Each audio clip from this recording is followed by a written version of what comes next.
इस लड़की ने एक ऐसा प्रैंक किया कि एक बंदे की जान चली गई और एक इंटरनेशनल कॉन्फ्लिक्ट शुरू होने का खतरा पैदा हो गया। इस लड़की का नाम सिटी है। ये इंडोनेशिया से है लेकिन मलेशिया में एक एस्कॉर्ट के तौर पर काम करती है। एक दिन इस लड़की की मुलाकात एक प्रोड्यूसर से होती है। वो प्रोड्यूसर सिटी को बताता है कि वो एक बहुत बड़े यूट्यूब चैनल के लिए प्रैंक्स बनाता है और उसे भी काम दिलवा सकता है। सिटी को हर प्रैंक के $95 मिलेंगे। ये सिटी के लिए काफी ज्यादा पैसे हैं। इन पैसों से सिटी एस्कॉर्ट का काम छोड़ सकती थी, इसीलिए वो तुरंत हाँ बोल देती है। वो प्रोड्यूसर सिटी को एक और बंदे से मिलवाता है जिसका नाम है मिस्टर चैंग। मिस्टर चैंग इस यूट्यूब चैनल का हेड है। ये सारे लोग मिलकर यूट्यूब प्रैंक्स बनाना शुरू कर देते हैं। कभी तो प्रैंक के तौर पर सिटी किसी अजनबी का हाथ पकड़कर चलना शुरू कर देती है, तो कभी सिटी को बेबी ऑयल दिया जाता है और किसी के चेहरे पर मलने को कहा जाता है। एक महीना गुजर जाता है और सिटी इसी तरह के काफी सारे प्रैंक्स बनाती है। इसी दौरान प्रैंक चैनल ने इस एक और लड़के को भी हायर कर लिया है और इसका नाम है डॉन। एक दिन सिटी को कॉल आती है और प्रोड्यूसर उसे बताते हैं कि उसे तुरंत एयरपोर्ट पहुंचना है क्योंकि वो एक बहुत बड़ा प्रैंक करने वाले हैं। एयरपोर्ट पर मिस्टर चैंग भी मौजूद होता है और वो सिटी को बताता है कि इस प्रैंक में एक और एक्ट्रेस भी इन्वॉल्व है और वो दोनों लड़कियां एक ही बंदे को 2 दफा प्रैंक करेंगी, पहले सिटी और फिर Don. Mister Chang baby oil city के हाथों पर लगा के एक बंदे की तरफ इशारा करता है। सिटी चुपके से उस बंदे के पीछे जाके सारा बेबी ऑयल उसके फेस पे रब कर देती है। इसी तरह डॉन भी उसके पीछे जाके अपना हाथ उसके फेस पे मल देती है। उसके बाद वो दोनों लड़कियां हंसते हुए वॉशरूम चली जाती हैं ताकि ऑयल को अपने हाथों से उतार सकें। वो व्यक्ति जिसके साथ प्रैंक हुआ है वो काफी कंफ्यूज्ड है। वो एयरपोर्ट सिक्योरिटी के पास जाके उन्हें इन्फॉर्म करता है कि किस तरह 2 लड़कियों ने उसके फेस पे कोई चीज लगाई है और अब वो अच्छा महसूस नहीं कर रहा। सिक्योरिटी उस बंदे को एयरपोर्ट मेडिकल सेंटर ले जाते हैं लेकिन उसकी कंडीशन बिगड़ती चली जाती है, तो उसे हॉस्पिटल ले जाने का फैसला किया जाता है लेकिन वो रास्ते में ही मर जाता है। तो ये बंदा था कौन? हम इस बंदे को नोम कहेंगे। नोम की जिंदगी बहुत इंटरेस्टिंग रही है क्योंकि नोम का बाप एक छोटे से कंट्री का डिक्टेटर था। इस छोटे से कंट्री का नाम तो यकीनन आपने सुना ही होगा, नॉर्थ कोरिया। नोम क्योंकि सबसे बड़ा बेटा था तो वो लाइन ऑफ सक्सेशन में सबसे पहले था, लेकिन नोम जैसे जैसे बड़ा हो रहा था वो कुछ ज्यादा ही प्रोग्रेसिव और लिबरल होता जा रहा था, जो कि उसके डिक्टेटर बाप को बिल्कुल भी पसंद नहीं आया। एक दिन जब नोम ट्रेवल कर रहा था और वो जापान में था तो पुलिस ने उसे अरेस्ट कर लिया क्योंकि वो एक फेक पासपोर्ट के साथ ट्रेवल कर रहा था ताकि वो अपनी आइडेंटिटी को छुपा सके। नोम चाहता था कि वो अपने बेटे को डिज्नीलैंड दिखा सके, जो कि उसके अपने कंट्री में मुमकिन नहीं था क्योंकि डिज्नीलैंड एक कैपिटलिज्म का सिंबल है और ये अमेरिकन भी है, जो कि उसके डिक्टेटर बाप को बिल्कुल भी एक्सेप्टेबल नहीं हो सकता था। नोम का अरेस्ट हो जाना उसके बाप के लिए बहुत बड़ी एम्बेरसमेंट थी। इसी वजह से जब उसका बाप मर गया तो नोम के बजाय उसका भाई किम जोंग उन डिक्टेटर बन गया। किम जोंग उन नोम को बिल्कुल भी पसंद नहीं करता था। इसी वजह से नोम हमेशा फॉरेन कंट्रीज में ही रहा है और किम जोंग उन तब से उसे मारने की कोशिश कर रहा था। आखिरकार नॉर्थ कोरियन रिजीम ने ये प्लान बनाया जिसमें 2 लड़कियों को हायर करके नोम को मरवा दिया जाना था।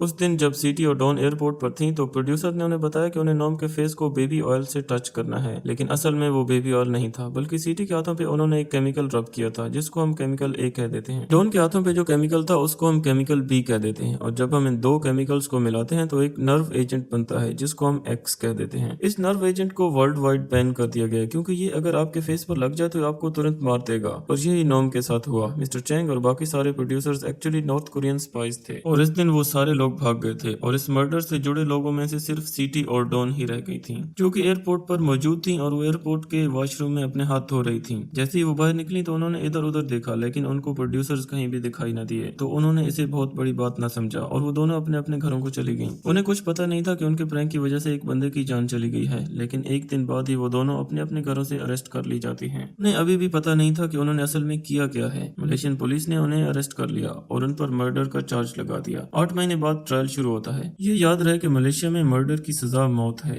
ये ट्रायल 2 साल तक चलता रहता है। इंडोनेशियन गवर्नमेंट भी इसमें इन्वॉल्व हो जाती है क्योंकि सिटी उनकी सिटीजन है। और ऐसे ही एक दिन सडनली सिटी पे लगे सारे चार्जेस ड्रॉप कर दिए जाते हैं और सिटी को रिहाई मिल जाती है। ऐसे लग रहा था कि इंडोनेशियन गवर्नमेंट ने इंटरफेरेंस करके सिटी को रिहा करवा लिया था, लेकिन डॉन अभी तक जेल में थी। लेकिन कुछ ही अरसे बाद डॉन को भी रिहाई मिल जाती है और इस तरह इस मर्डर की कहानी का इख्तिताम होता है। ये सिटी की रियल लाइफ पिक्चर है और ये डॉन की।